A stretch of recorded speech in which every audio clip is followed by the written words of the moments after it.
Do you guys see what my robe is doing this morning? It's giving Oscar's red carpet, but with a baby.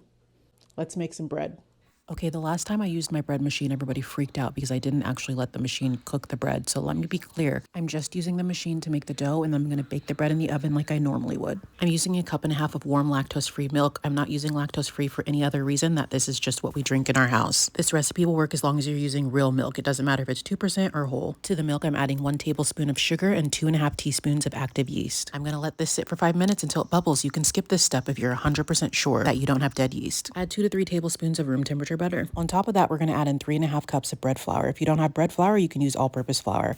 I've done it a million times and it still comes out great. If you try to substitute any other type of flour, like I always say, don't come at me if it doesn't work out. Like literally, don't at me. I won't respond. To the flour, we're going to add in 1 teaspoon of kosher salt. And this is the best part. We're just going to put it on the dough setting and let the bread machine do its thing. After about 1 hour and 10 minutes, this is what the dough looks like. And then we're going to pick up the process like we normally do when we're doing it 100% by hand. So all I'm going to do is push out the air, and then we're going to roll the dough out just enough so that we're rolling with a flat and even layer.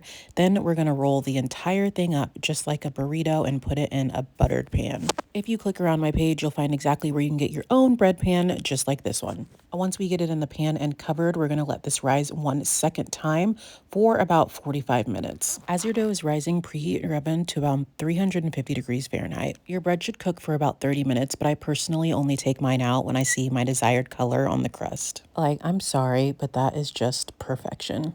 Take your bread out right away and let it cool completely before you even think about cutting it. Some of you guys aren't going to listen to that step and you're going to cut into your warm bread and the middle is not going to be cooked. Once again, do it at your own risk, but don't at me. When you're slicing your bread, use a good quality bread knife and take your time. Bon appetit!